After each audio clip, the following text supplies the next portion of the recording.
नमस्कार समस्त को आज क्लास को स्वागत।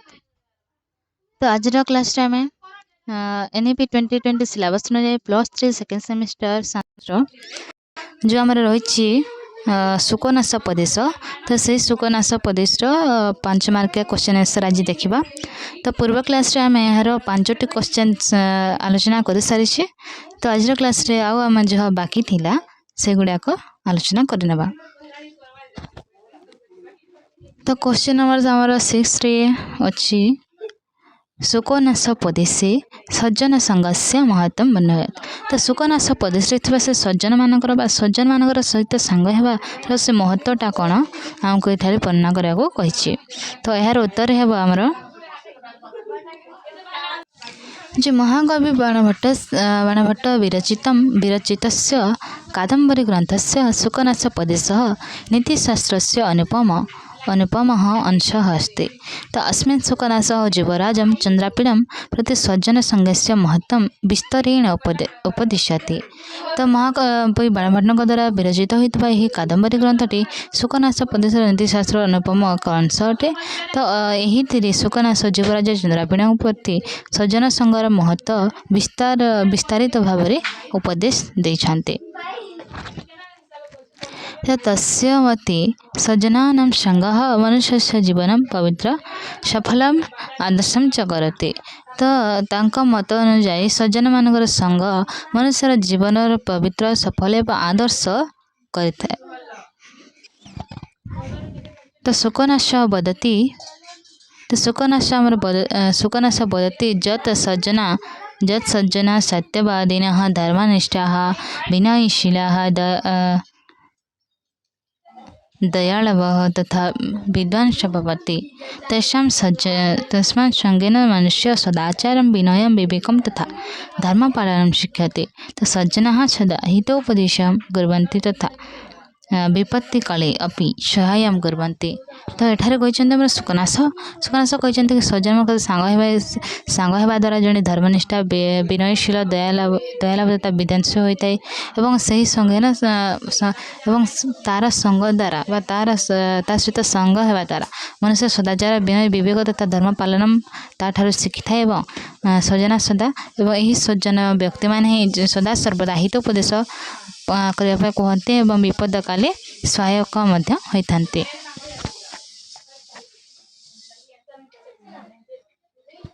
तो विशेषतः राज्ञ कृत सज्जन संगम अत्यंत माधव अत्यंत एठारे संधि विच्छेद हो पार।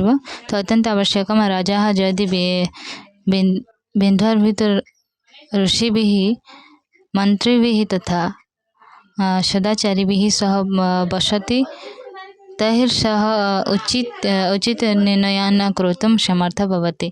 तो एतन रागे न्याय शांति समृद्धि तथा प्रजा सुखम वर्धते। तो यही सज्जन संग होगा द्वारा ही जड़े मंत्री तथा भल से माने विचार करें भल विचार करें जो कौन करेंगे कि न करेंगे से विचार करने से समर्थ होता। तो सुकनाश दुर्जन संघस्य त्यागमपि दुर्जन धर्म मार्गे नयन्ति सज्जनाः तो धर्म मार्गः प्रेरयन्ति। तो सज्जन संगेन मनुष्यस्य चरित्रं निर्मल भवति तथा तस्य कीर्ति सर्वत्र प्रसारं गच्छति। तो एठारे सुकनाश दुर्जन व्यक्ति को त्याग करने उचित बोली कहते जेहेतु दुर्जन धर्म अधर्म को सी मानवा को नियत देते। सज्जन माने धर्म मार्ग धर्म को रखापी से प्रेरणा देता है। तो सज्जन संगे मनुष्य चरित्र तो सज्जन संग द्वारा सज्जन संगे सांग होगा द्वारा मनुष्य चरित्र निर्मल होता है। तो सर्वत्र कीर्ति लाभ करता।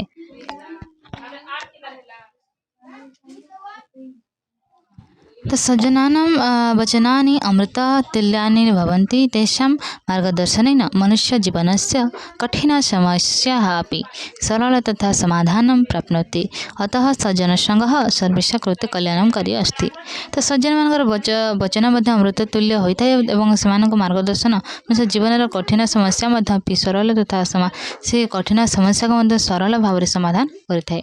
तो से सज्जन संगे सर्वेषां कृत ସେଥିପାଇଁ ସଜ୍ଜନ ସଙ୍ଗ ସବୁବେଳେ କଲ୍ୟାଣକାରୀ ହୋଇଥାଏ। तो सुकनाश अतः सुकनाशे पदेशे सज्जनसङ्गस्य महत्त्वं विशेषरूपेण प्रतिपादितं सज्जनसङ्गेन ज्ञानविनय धर्म सदाचार यश तथा सुखं प्राप्नोति। सज्जनसङ्गः जीवनस्य परमभूषणमिति सुकनाशस्य मुख सन्देशः अस्ति। तो ये से सज्जनसङ्ग जीवनर परमभूषण बोली सुकनाश एठारे मुख्य सन्देश देइछन्ति आमको। तो एबे हमें देखिबा नेक्स्ट क्वेश्चंस। तो सुकनाश पदेशे दुर्जन संघस्य दिशान वर्णयत तो सुकनाश पदेशे थिबा से दुर्जन संघ केउं देश होइतै ताहाको वर्णना कर बोली हमको कहछि। तो यार उत्तर हेबा हमर जे महाकवि बाणभट्ट विरचित कादम्बरी ग्रंथ सुकनाश पदेश नीतिशास्त्रस्य अनुपमं ग्रन्थांश अस्ति। तो अस्मिन् सुकनाशः जीवराजं तनाबिडा प्रति दुर्जन संघस्य दोषान् विस्तरेण वर्णयति। तस्य मते दुर्जन संघ मनुष्यस्य पतनस्य मुख्यं कारणम् अस्ति। तो एठारे दुर्जनर से दोष गुड़िक वर्णना कर सुकनाश। तो यही दुर्जन संघ ही मनुष्यर पतनर कारण बोली से कहते। सुकनाश वदति यद्दुर्जना असत्यवादिनः कपटिनः क्रूरः लोभिनः अहङ्कारिण आधार्मिक च भवन्ति तेषां सङ्गेन सज्जनः अपि स्वसुदुर्गुण शयने त्यजन्ति। तो अतः दुर्जन संग सर्वथा परित्याज। जितेबेले से दुर्जन व्यक्ति सह सज्जन मध्य मिसी जाए सेतेबेले से आउटी के पतन आड़क ही टाणी ही जाए। तो से दुर्जन व्यक्ति को त्याग करने सब बोले उचित बोली से सुकनाश कहते। तो दुर्जन संगीन मनुष्यस्य बुद्धिः दृश्यते विवेकः नश्यते धर्ममार्गात् विचलते च तस्य आचरेण असत्यं हिंसां लोभ क्रोध ईर्ष्या तथा अन्य दोषा वर्धन्ते। तो फलतः स समाजे सम्माननं प्राप्नोति।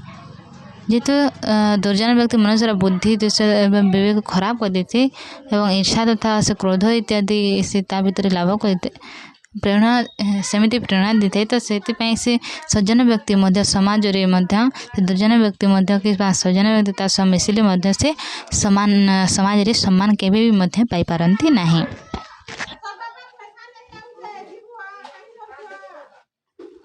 तो विशेषतः राज्ञः कृते दुर्जन संग अत्यन्तं हानिकारकः।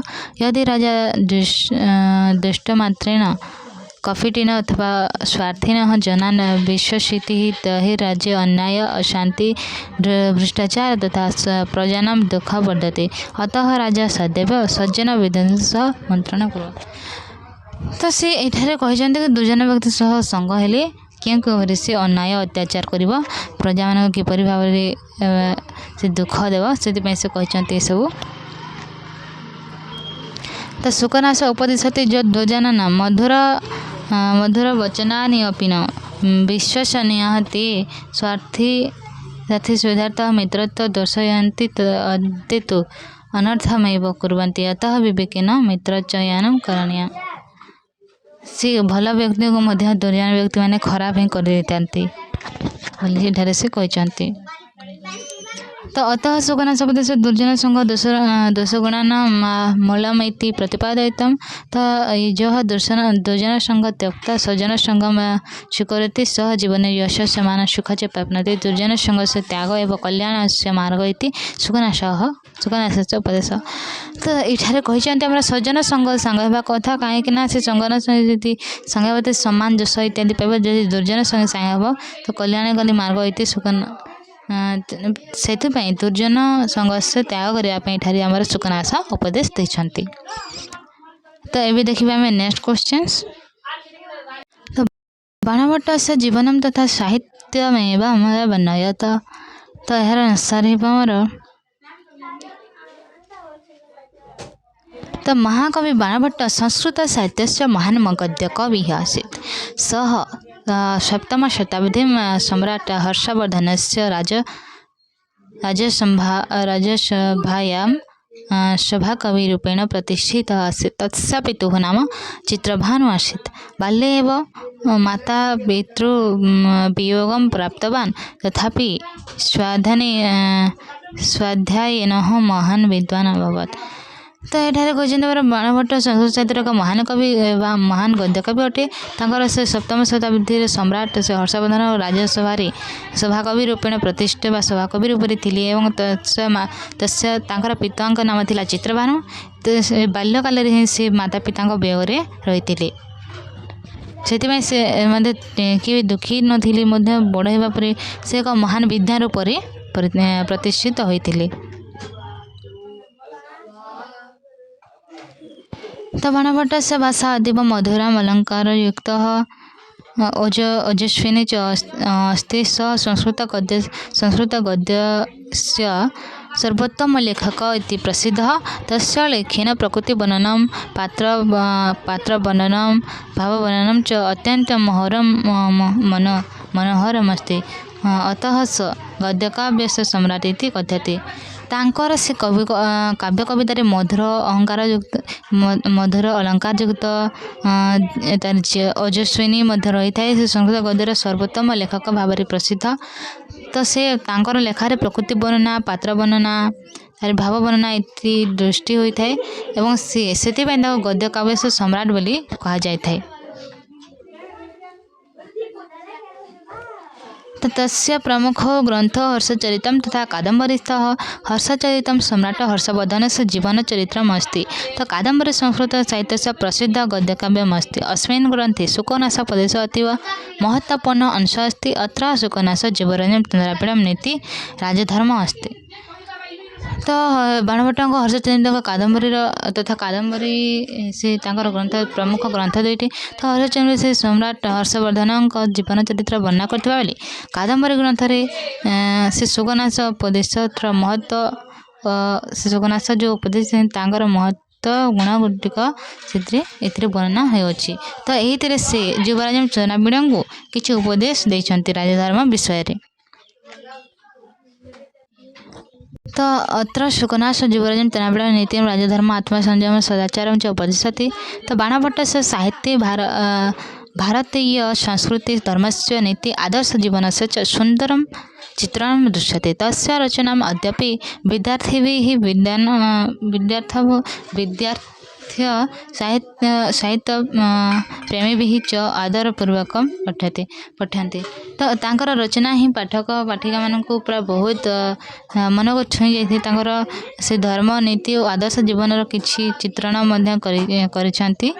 तांकर रचना रे ना तांकर रचना रे अनेक सब चिंताधारा देखा मिलता है। अनेक नीति आमको शिखा बहुत आमको किसी पूरा से शिक्षण भाव में शिक्षा दे ग्रंथ गुड़िक। तो अतः बाणभट्ट संस्कृत साहित्य अमर गद्यकवि आसीत्। तस्य कादम्बरी तथा हर्षचरितम् इति ग्रन्थौ संस्कृत साहित्यस्य अमूल्यानिधिः स्तः। तस्य साहित्यसेवाः भारतीय साहित्ये सदैव स्मरणीय भविष्यति। तो तांकर यही जो अवदान रही संस्कृत साहित्य इतिहास रे संस्कृत साहित्य रे से सब आम स्मरणीय अटे बोली एठारे कहा जायछि। एमे देखिबा आमे नेक्स्ट क्वेश्चंस। तो शुकनास उपदेशात् प्राप्तम शिक्षा बनाव। तो शुकनास उपदेश आमे क्यों शिक्षाटा पाउछु से शिक्षाटारे बना करबा पे हमको कहिछि। तो यार उत्तर देखिबा आमे।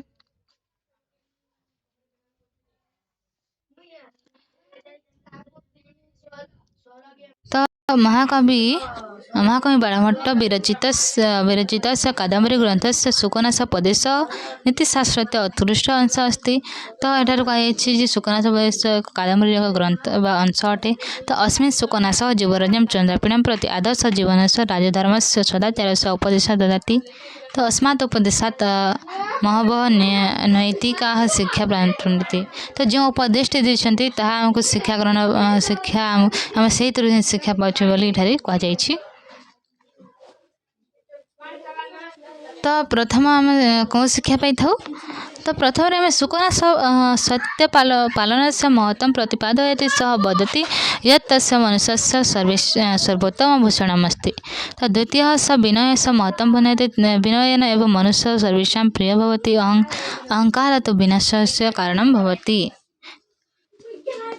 बोले आम यही सब शिक्षा पाई था बोले गोटी गोटी कर लिखा जाइए मत ताने देखी नेब। तो तृतीय सुकनाश आत्मसंयम से आत्मसंयम तृतीय से कही से काम क्रोध लोभ मद मोह माश्चर्य जो सरीप थिला त्याग करवा उचित बोली से तृतीय कही। चतुर्थरे से कहते सजन संघर से महत्व प्रतिपादन करते जमीक सजन संघ संगे न ज्ञान सदाचार विवेकता पेशा पाई बोली दुर्जन संघरे त्याग करने द्वारा दुर्जन संघरे मिसिले पतनर कारण होता है से कहते। तो पंचम राज्ञर कर्तव्य प्रजापालन तो पंचम आमको राजार कर्तव्य विषय से प्रजा किभली भाव में पालन शासन करवा से विषय आमको देती उपदेश। तो राजा धर्मनिष्ठ न्यायप्राय दयालु होगा उचित बोली से कही स्वार्थ को त्याग करवा उचित बोली से कही। तो अतः सुकनाश पदेश केवल युवराजम स कृतेन अपितुम सर्वेशा। तो एठारे कही आमर केवल यही राजा मान नुहे आमर सारा मनुष्य जीव मान यह गोटे नितांत बा अत्यंत आवश्यक उपदेश बोली से एठारे प्रतिपादन करछन्ति। तो यही सब गुणगुड़िक जो कहली यही सब गुणगुड़िक आम यही सुकनाश पदेश शिखा पाई था। ये देखिए आम नेक्स्ट क्वेश्चन।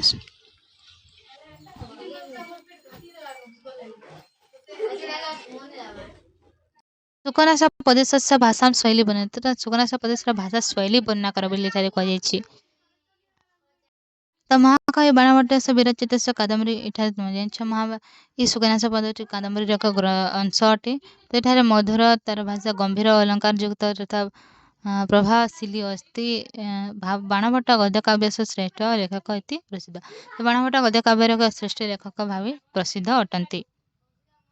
सुकनाश परिष्कृत तथा साहित्य कही संस्कृत भाषा संस्कृत सुकनाश प्रदेश भाषा संस्कृतर अत्यंत सरल भाव में वर्णना कर नीति शिक्षा परिपूर्ण एठारे रही आमर।